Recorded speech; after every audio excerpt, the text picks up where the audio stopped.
হরে কৃষ্ণ। সকলকে জানাই বিনম্র প্রণাম। নিত্যং ভাগবতম আসর উপস্থিত হয়েছি আপনাদেরকে আশীর্বাদ নিয়ে।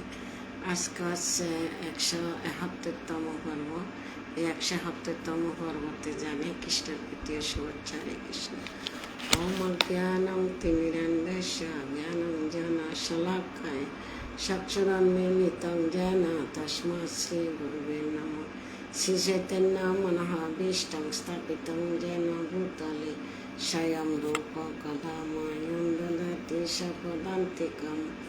বন্দেऽহং শ্রীগুরু শ্রীযুতপদকমलं শ্রীগুরূन् বৈষ্ণবাংশ শ্রীরূপং সাগ্রজাतं সহগণ রঘুনাথं বিतं तं সজ্জীবম সাদ্বৈতং সাবধূতং পরিজন সহিতং কৃষ্ণ চৈতন্য দেবম শ্রী রাধা কৃষ্ণ পাদান সহগণ ললিতা শ্রী বিশাখানিতং স। নারায়ণং নমস্কৃত্যং নরং চৈব নরোত্তমং দেবীং সরস্বতী ব্যাসং ততো জয়মুদীরয়ে। নষ্টপ্রায়েষু অভদ্রেষু নিত্যং ভাগবত সেবায় ভগবতী উত্তম শ্লোকে ভক্তির্ভবতি নষ্টকে। মুখং করতি বাচালং পঙ্গুং লঙ্ঘয়তে গিরিং যৎকৃপাতমহং বন্দে শ্রীগুরু দীনতাদীনং শ্রীচৈতন্য ঈশ্বরং পরমানন্দ মাধবং। কৃষ্ণায় বাসুদেবায় দেবকী নন্দনায় চ নন্দগোপ কুমারায় গোবিন্দায় নমো নমঃ। পাদ যদিয় প্রথমা দ্বিতীয় তৃতীয় তোর্যকতিতা যদুর নাভিস্ততা পঞ্চমেব ষষ্ঠ ভুজন্তরং যদুলং স্ততান কণ্ঠস্তরাজনবাম যদীয় মুকার বিন্দম দশম প্রফুল্লম একাদশ যস্য ললাট পটং শিরায়োপিতো দ্বাদশ এব ভাতি তমাদিদেবং করুণানিধনং তমালবর্ণং সহিতায় অবতারং অপার সংসার সমুদ্র সেতু ভজামহে ভাগবত স্বরূপম। ওম নমো ভগবতে বাসুদেবায়। ওম নমো ভগবতে বাসুদেবায়। ওম নমো ভগবতে বাসুদেবায়। হরে কৃষ্ণ। সর্বপ্রথম আমার পরমারাধ্য গুরু মহারাজ জগৎগুরু শিলা প্রভুপাদ পূর্বতম আচার্যদের চরণ কমলে প্রণতি জ্ঞাপন করছি। তার সঙ্গে উপস্থিত ভক্তবৃন্দ চরণ কমলে জানাই বৈষ্ণবীয় প্রণাম। বাঞ্ছাকল্পতরুভ্যশ্চ কৃপাসিন্ধু ভয়বচ পতিতানাং পাবনেভ্যো বৈষ্ণবেভ্যো নমো নমঃ। হরে কৃষ্ণ। শ্রীমদ্ ভাগবতম প্রথম স্কন্ধ পঞ্চদশ অধ্যায় শ্লোক নম্বর 46। আজকে হবে 171তম পর্ব। শ্রী বিরানী দেবী। হরে কৃষ্ণ। প্রণাম প্রণাম। শ্লোক 46। তে সাধুকৃত সর্বাত্মা জ্ঞাতা আত্যন্তিকম আত্মান মনসা দারায়ামাসু বৈকুণ্ঠ। এটা না 47 নম্বর।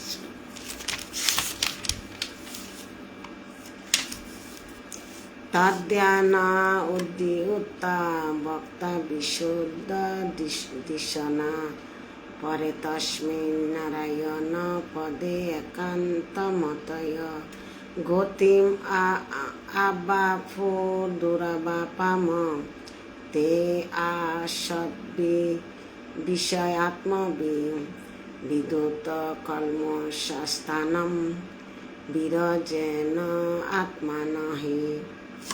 কোনোবা নিরন্তর ভগবানের কথা স্মরণ করার ফলে তাদের চেতনা নির্মল হওয়া চিদাকাশে দ্বারা পরম নারায়ণ পরমেশ্বর ভগবান শ্রীকৃষ্ণ শাসনাধীন চিন্ময় ধাম লাভ করেছিলেন। সে ধাম তারও প্রাপ্তিগণ যারা ঐকান্তিকভাবে ভগবানের ধ্যান করেন।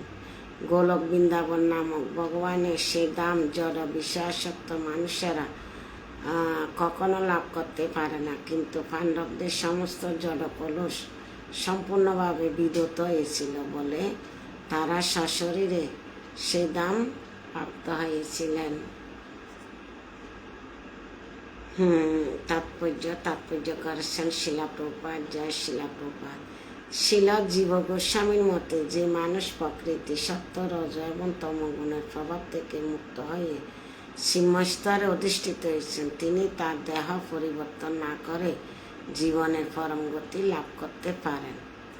শিলা সনাতন গোস্বামী হরিভক্তি বিলাসী বলেছেন যে কোনো মানুষ সদ্গুরু তত্ত্ববাদনে পারমার্থিক শিক্ষা অনুশীলন করার ফলে দ্বিজ ব্রাহ্মণত্বে চরম পূর্ণতা লাভ করতে পারেন। ব্রাহ্মণ ঘরে জন্ম না নিলেও পারমার্থিক শিক্ষা অনুশীলন করে দ্বিজ বা ব্রাহ্মণের চরম পূর্ণতা লাভ করতে পারেন। ঠিক যেমন কোনো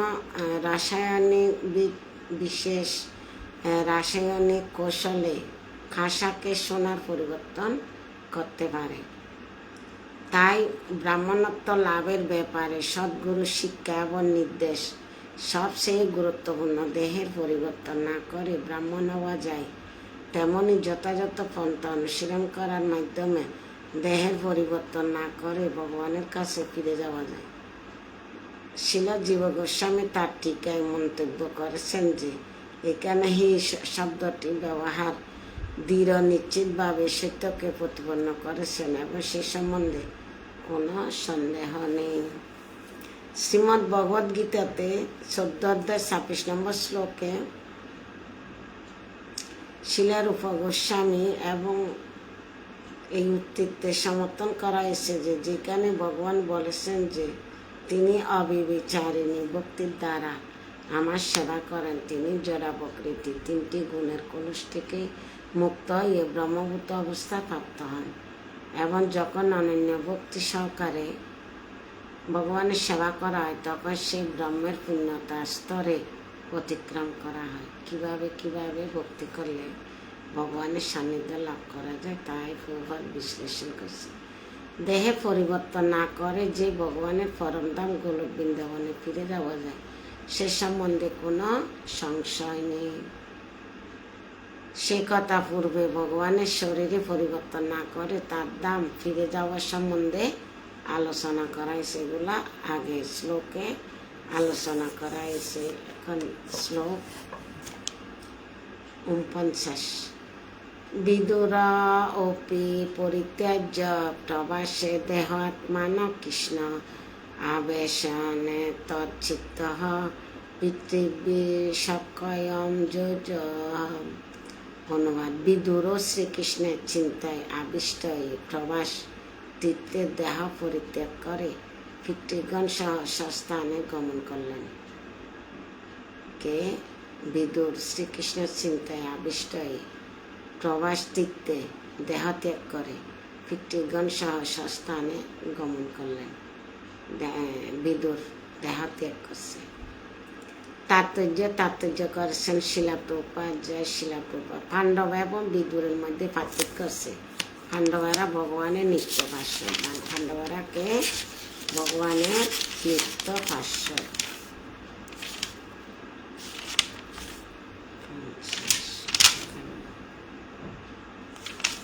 দুইটা শ্লোক আছে, আজকে একাদশী দিনে অধ্যায়টা শেষ করতে পারি কিনা দেখে। পূর্বে বলা হয়েছে যে পূর্বে আমরা আলোচনা করেছি যে যমরাজ মণ্ডকমণি কর্তৃক অভিশপ্ত হয়েছিলেন যে তিনি শুদ্ধ কুলে জন্মগ্রহণ করবেন এবং তিনি বিদুর ছিলেন যমরাজের অবতার। বিদুরকে ছিলেন যমরাজের অবতার। ভগবানের নিত্য সেবক রূপে তিনি অত্যন্ত নিষ্ঠাভাবে তার প্রতি ভক্তি প্রদর্শন করেছিলেন এবং পবিত্রভাবে জীবনযাপন করেছিলেন। তার নির্দেশ ধৃতরাষ্ট্রের মতো অত্যন্ত জড়াসক্ত মানুষ মুক্তি লাভ করেছিলেন। তার ভগবত ভক্তি প্রভাবে তিনি সর্বদাই ভগবানের সেই পাদপদ্ম স্মরণ করতে সক্ষম হয়েছিলেন। দেবতারা ভগবানের ভাষ্য সব তার ব্যক্তিগত সঙ্গে শস্য লাভ করতে তারা পারে না, কিন্তু ভগবানের নিত্য ভাষ্যদের নিরন্তর তার সঙ্গ লাভ করতে পারেন। পাণ্ডবরা হচ্ছে ভগবানের নিত্য ভাষ্য, অন্তরঙ্গা বন্ধু সখা। ভগবান যে সমস্ত লীলা স্মরণ রাখেন, কিন্তু তার ভাষ্যদের তার অনুসদস্য অবিচ্ছেদের বিভিন্ন অংশ হওয়ার ফলে তারা ভুলে যায়, সে কথা ভগবদ্গীতায় ৪র্থ অধ্যায় ৫ নম্বর শ্লোকে বলছে না, বহু নেমে ব্যতীতানি জন্মানি তপস্যর্জুন তানি অহম সর্ববেদানি নতম বেতু পরম তপ। এ পরম তপ অর্জুন, তোমার আর আমার অনেক জন্ম অতীত হয়েছে। এ সমস্ত কথা আমি স্মরণ রাখতে পারি, কিন্তু তুমি পারো না। এ কথাই বোঝাচ্ছে। শ্লোক 50, 2টা শ্লোক আছে, এই চ্যাপ্টারটা শেষ। শ্লোক 50। দ্রৌপদী চ তদাজ্ঞায় পতি নাম অনেক প্রেক্ষতান বাসুদেবী ভগবতী এই অন্তমতি আপতম। অনুবাদ: দ্রৌপদী দেখলেন যে তার পতিদের মধ্যে কেউ তার অপেক্ষা না করে একে একে সকলে চলে গেলেন। তিনি পরমেশ্বর ভগবান বাসুদেবকে উত্তম রূপে জানতেন। তিনি এবং সুভদ্রা উভয়ে শ্রীকৃষ্ণের একান্ত ভাব চিত্ত সমর্পণ করে তার পতিদেবের অনুরূপ সুফল অর্জন করলেন। এবার দ্রৌপদী তাৎপর্য করেছেন শিলা প্রভুপাদ। জয় শিলা প্রভুপাদ। আকাশের বিমান চালানোর সময় অন্য বিমানের চালনায় সাহায্য করা যায় না। প্রত্যেকে তার নিজে নিজে বিমান চালাতে হয় এবং কারো কারো বিপদ হলে অন্য কোনো বিমান এসে তাকে সাহায্য করতে পারে না। তেমনি জীবনের অন্তিম সময় যখন ভগবানের কাছে ফিরে যাওয়ার সুযোগ লাভ হয়, তখন সকলকে অন্যের সাহায্যে ব্যতীত সে পথে এগিয়ে চলতে হয়।